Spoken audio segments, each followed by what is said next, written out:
नमस्कार, लखीसराय लाइव देख रहे हैं। मैं हूं संजीव कुमार। गिरती शिक्षा व्यवस्था के खिलाफ एक शख्स हैं जो भूख हड़ताल पर डटे हैं। क्या नाम हुआ आपका? चंदन कुमार गोरे। कहाँ घर है आप? घर तो मेरा शर्मा है, वैसे पूरा जिला जानते ही हैं कि चंदन कुमार गोरे हैं। कैसे आपको जानते हैं, थोड़ा बताइए इसके बारे में। जानते हैं ना कि यही उस दिन भी जब झगड़ा हुआ था तो बस इसी मैटर से हुआ था गांधी मैदान में कि आप शिक्षा व्यवस्था पे आवाज़ नहीं उठाते हैं, अभी तो सरकार में भी हैं। उस दिन भी बोले थे कि जब जेएनयू में कन्हैया कुमार जी हैं, भूमिहार ही हैं, लेकिन फिर भी जाति होने के बाद भी हमने उनका विरोध किया था कि आप शिक्षा व्यवस्था चौपट हो रहा है, स्वास्थ्य व्यवस्था चौपट हो रहा है, तो आप थोड़ा सा भी आवाज़ नहीं उठाते हैं। जेएनयू में 10 रुपया का रूम किराया नहीं बढ़ता है कि आप नाइक का जूता और रिबॉक का जूता और नाइक का टी शर्ट पहन करके डफली पीटने लगते हैं। लखीसराय के सभा में उन पर आपने चप्पल फेंक दी। इसीलिए, और वो 1 साल हो जाए, मतलब कि 2-2.5 साल हो जाने के बाद, बीच में तो 1 साल कोरोना मार हो गया, अभी सरकार में भी हैं, जब उनसे कुछ नहीं हुआ तो हम आज धरना पर बैठ गए। चप्पल फेंकने के बाद आपकी पहचान बढ़ गई। अभी क्या स्थिति है मध्य विद्यालय शर्मा में गिरती शिक्षा व्यवस्था के खिलाफ भूख हड़ताल? क्या स्थिति है आपके गाँव में? स्थिति तो सर यही है कि मतलब कि आप जाके देख सकते हैं कि हमारे गांव में एगो बाथरूम और शौचालय की व्यवस्था नहीं है। 8वां क्लास में जो लड़की पढ़ती है, कोई बच्ची तो नहीं रहती है, अगर उसके लिए हम विद्यालय में अगर व्यवस्था बाथरूम का भी, अगर सचिव हैं चाहे हेडमास्टर हैं चाहे जो भी हैं, नहीं करवा पाए तो इससे बड़ा दुख का बात क्या हो सकता है। दूसरा नंबर है कि स्कूल मध्याह्न भोजन, इतना बड़ा अरबा चावल में कीड़ा रहता है। बताइए, वो गंदगी वाला चावल अगर कोई बच्चा खाएगा या खाएगी तो बीमार तो होना तय है, और जब बीमार फिर होगा तो इसलिए तो कोई बच्चा को, अपना गार्जियन बच्चे को डर से विद्यालय भेजते नहीं हैं कि जाने के बाद वहाँ बीमार हो जाएगा। हर किसी को अपना बच्चा का चिंता है। तीसरा नंबर है विद्यालय परिसर का मापी।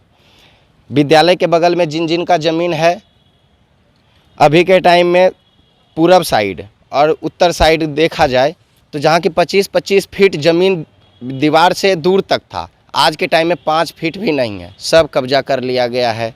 मतलब स्कूल के ज़मीन का अतिक्रमण भी हुआ आपके गाँव? अतिक्रमण भी हुआ है। उसके बाद है 1 दशक से अधिक तक, यानी 14-15 साल से कोई व्यक्ति सचिव पद पे हैं, लाठी के दम पे रहें या जैसे भी रहें, मेरा उनसे विवाद नहीं है। विवाद है सिर्फ इससे कि किस आधार पे वो कानून के तहत, मतलब कागजी तौर पे काम करके उनको आज तक रखा गया। नहीं, अगर आज तक रखा भी गया तो लेकिन स्कूल की जो व्यवस्था होनी चाहिए थे वो भी नहीं हो पाई। वो भी व्यवस्था भी नहीं हो पाई, क्योंकि वहाँ जितना भी लचर व्यवस्था, आज तक पूरे जिला का स्थिति तो गड़बड़े है, लेकिन पूरे जिला से ज़्यादा गड़बड़ी वहाँ का है। पूरे जिला में पता कर लीजिए, हमें नहीं लगता कि शर्मा मध्य विद्यालय से स्थिति पूरे जिला में कहीं ज़्यादा खराब होगा। चलिए, और उसके बाद है ग्रामीण निजी विद्यालय जो भी है शर्मा में, 9 से 3 उसको बंद किया जाए। उसके बाद टाइमिंग पे अपना चला है, हमको स्कूल टाइम में ही उनका भी विद्यालय मतलब हाँ चल रहा है, उनका बंद किया जाए और उसके बाद वो अपना चलाएं, उनका अपना निजी रोजगार है, कुछ भी करें। हमको ये सब तो आपकी मांग है, तो इस मांग को लेकर आप शिक्षा विभाग के पास गए थे? दौड़ते दौड़ते तो थक गए 1 साल से। अंत में जब कोई नहीं सुना, जब पैर दुख गया तो हम सोचे पैर दुखा, पेटवो थोड़ा दुख जाए भूखल, तब भी कोई सुन लेते हैं, और नहीं सुनेंगे तो अगला फिर प्रक्रिया सोचेंगे। तो जो सचिव हैं, जो आप मतलब इल्ज़ाम लगा रहे हैं लगातार लंबे समय से हैं, तो उनके द्वारा भी कुछ नहीं किया गया? उनको तो हम जा कर के बोले कि देखिए सर, जो आप स्वेच्छा से त्याग पत्र दे दीजिए, नहीं इतना साल हो ही गया, आप रह ही लिए पद पे, अब जब नहीं कुछ हुआ तो किसी ग्रामीण को सौंप दीजिए। तो उनको बोले तुमको स्वार्थ है क्या? हम बोले हमको कोई स्वार्थ नहीं है, आप किसी को भी दे दीजिए ना, हमको क्या लेना देना है। लेकिन मेरा विद्यालय, क्योंकि मेरी बच्ची वहाँ पढ़ती है और शर्मा का 95% बच्चा उसी विद्यालय के ऊपर आश्रित है। उनका भी बच्चा उस विद्यालय में जब था तब भी सचिव थे, और नहीं है तब भी हैं।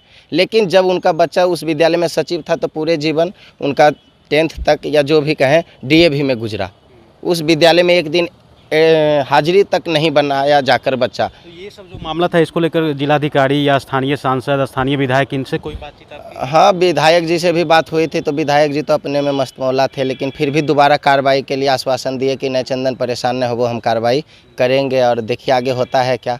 लेकिन ये न है कि लंबे समय से आप लगे हुए हैं, लेकिन कुछ तो स्तर नहीं सुधरा। जब कुछ स्तर नहीं सुधरा तो मजबूरी में बोले कि पैर दुखने से अच्छा कि पेटवे दुखे तो वही ठीक है, कम से कम आराम से बैठे। तो सरकार जो दावा करती है बेहतर से शिक्षा व्यवस्था की, धरातल पर तो ये सब नहीं, कुछ वैसा है ये नहीं है। सिर्फ सरकार वहाँ से कुछ हो बोल दे, बोलने से क्या होता है। यहाँ अगर लागू करने के लिए आदेशे बढ़िया से नहीं हो, सिर्फ दारू के चक्कर में रहें, और यहाँ शिक्षा व्यवस्था में जो शिक्षक हैं वही दारू पी के विद्यालय में टक रहे हैं, तो बोलने से क्या फ़ायदा होगा। न दारू बंद होता है, न विद्यालय का सिस्टम सुधरता है। लगता है कि ये जो आप भूख हड़ताल कर रहे हैं तो इसके बाद कुछ हरकत में आएगा प्रशासन? हरकत में आए ना आए, हम हरकत में ला देंगे। हमको ही नहीं है चिंता कि आप हरकत में आइएगा कि नहीं, अगर हम हरकत में आए तो फिर आपको भी आना है। कब तक आप भूख हड़ताल पर बैठेंगे? जब तक नहीं मान जाएंगे, हाँ। जब तक नहीं मान जाएंगे तब तक चले, डटे रहेंगे इसी एकदम डटे रहेंगे। और कुछ लोग मेरे ऊपर ज़बरदस्ती फंसाने का आरोप भी लगा रहे हैं, तो उनको हम कहना चाहते हैं कि मेरा झगड़ा आपसे नहीं है, मेरा झगड़ा सिस्टम से है, और सिस्टम से हमको चलने दीजिए। अगर हम आपको कहीं डिस्टर्ब करने जाते हैं तो आप हमको डिस्टर्ब कीजिए, तब तो चलेगा। लेकिन बेफजूल का परेशान करना, आरोप लगवाना, किसी को ले जा कर के हमारे विरुद्ध में FIR करवाना, ये सब छोड़ दीजिए।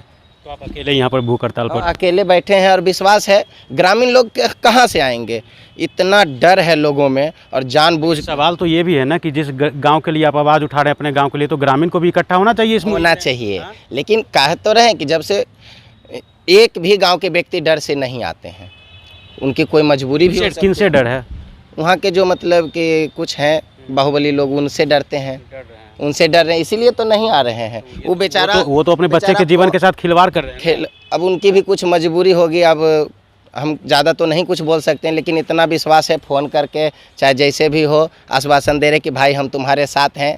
निश्चित है सिंहासन हिल गया, अब उसमें कोई दिक्कत न है। हमको भी पता चल रहा है कि सिंहासन हिलना तय है, और हमको जो हथकड़ी लगवाने के ख्वाब देख रहे हैं उनको भी हथकड़ी लगना तय है। चलिए, आप जिस मिशन में हैं वो मिशन सफल हो, और जो आपके गांव में गिरती शिक्षा व्यवस्था है ये बेहतर हो जाए। जब आप सब पत्रकार बंधु सहयोग कर देंगे तो सिस्टम तो सुधरना है ये है, और जो भी भ्रष्टाचारी हैं उनका भूत उतरना भी तय है। चलिए देखिए आगे क्या होता है, हम भी देखेंगे। ये चंदन गोड़े हैं जो शर्मा गांव के निवासी हैं, और अपने गांव में जो शिक्षा व्यवस्था है वो बेहतर नहीं है, जिसके खिलाफ इन्होंने आवाज़ उठाया है, और वो भूख हड़ताल पर हैं। देखिए आगे क्या कुछ होता है, देखते रहिए लखीसराय लाइव।